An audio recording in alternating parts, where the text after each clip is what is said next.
Hi everyone, welcome you all once again to our channel that is Smart English by Moshe Dan. In this particular video, we are going to learn the sentences or responses, how to respond if anybody asks us, what do you do? That is what work we are doing, jobs related. Okay, and if you like this video, please like and share with your friends, and don't forget to subscribe the channel Smart English by Moshe Dan. This is your channel. Thank you so much for your support. Come on, let's get into the video. What do you do? What do you do is a common question. It is what you ask someone when you want to know what they work in or how they spend their time. It is impolite and not common to directly ask someone, what is your job in English?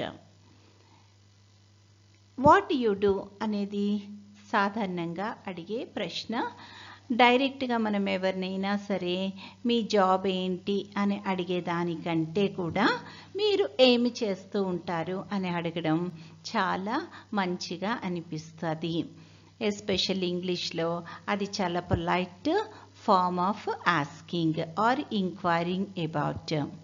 Okay, when someone ask you what do you do, they mean ఎవరైనా సరే మనల్ని what do you do అని అడిగితే కనుక దాని అర్థం ఏమిటంటే what do you work in అంటే ఏమి పని, ఎక్కడ పని చేస్తున్నారు, ఏం పని చేస్తున్నారు అని అర్థం.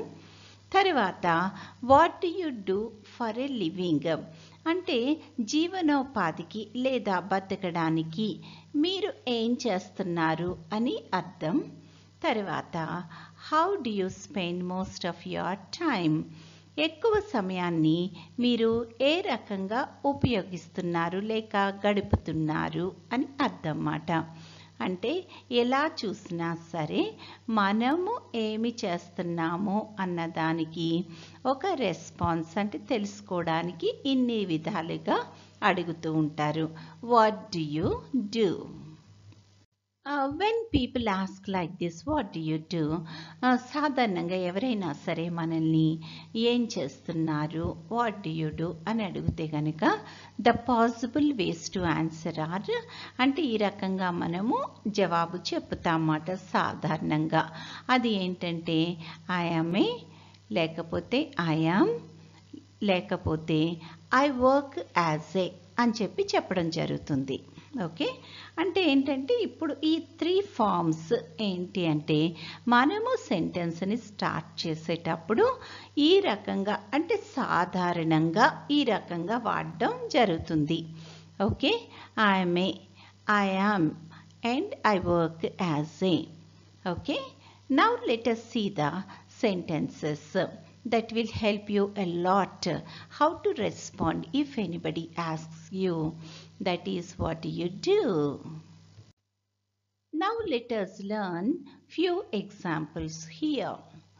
ఎవరైనా సరే మనల్ని వాట్ డు యు డూ అని అడిగినప్పుడు మనము ఈ రకంగా చెప్పడం జరుగుతుంది. అయితే ఎవరైనా, మనము ఇన్ ద సెన్స్ ఎవరైనా, ఐఎమ్ ఏ టీచర్ ఎవరైనా సరే టీచింగ్ జాబ్లో ఉంటే కనుక ఉపాధ్యాయుగా ఉంటే కనుక ఇలా చెప్పడం జరుగుతుంది, ఐఎమ్ ఏ టీచర్. లేకపోతే I'm a full time student అంటే నేను స్టూడెంట్ని, I'm a student, I'm a full time student అంటే ఏంటంటే నేను చదువుకుంటున్నాను అంతే, ఇంకేమి కూడా పని ఏమి చేయట్లేదు అని దీని యొక్క భావం. Next one, I'm a stay at home mom అంటే నేను ఇంట్లో ఉండే మహిళను అని చెప్పి. I work as an engineer అయితే నేను ఒక ఇంజనీర్ కింద పని చేస్తున్నాను. I'm in between jobs right now, I'm in between jobs right now అంటే ఏంటంటే ప్రస్తుతానికి ఖాళీగా ఉండి అన్ఎంప్లాయిడ్ అయ్యుండి జాబ్స్ గురించి వెతుక్కుంటూ ఉంటున్న సందర్భంలో ఎవరైనా అడిగితే ఇలాగ రెస్పాండ్ అవ్వడం జరుగుతుంది. I'm in between jobs right now.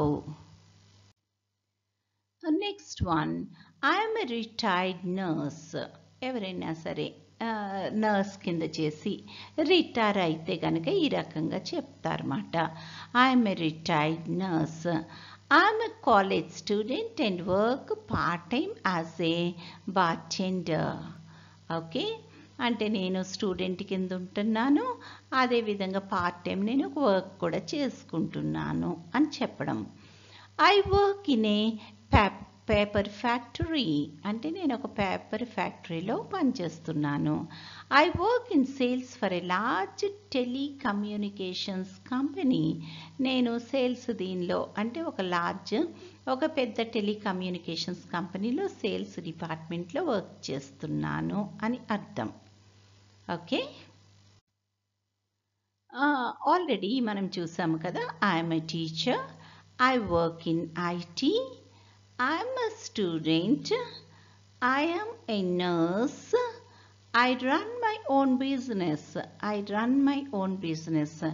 అంటే మాది ఒక సొంత వ్యాపారం ఉంది అంటారు కదా. అంటే ఏదైనా వ్యాపారం చేసుకుంటూ ఉంటే కనుక ఈ రకంగా చెప్పడం జరుగుతుంది. I run my own business. కొంతమంది అంటే ఆర్టిస్ట్ అయితే ఐఎమ్ అన్ ఆర్టిస్ట్ అని చెప్పడం జరుగుతుంది. I work in retail. I'm a mechanic. I'm a chef. I'm a writer.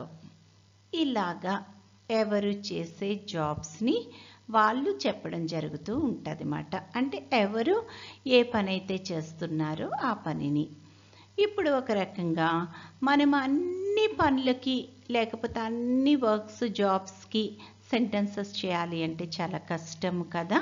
ఎందుకంటే చాలా వర్క్స్ ఉంటాయి, చాలా జాబ్స్ ఉంటాయి కదా. కాబట్టి ఈ ఎగ్జాంపుల్స్ నేను మీకు ఇస్తున్నాను. అయితే ఇప్పుడు మీరు ఏం చేస్తారు అంటే మీరు ఏం చేస్తున్నారో మీరు ఒక సెంటెన్స్ ఇచ్చేయండి. వీలైతే కామెంట్స్ సెక్షన్లో కూడా పెట్టండి, సరేనా? Thank you so much for watching this video, and I'll come back with another very interesting video, and let us continue such a type of topics which are very useful to all of us. Okay, in the meantime, keep learning, keep practicing, and keep supporting Smart English by Moshe Dan. Bye bye.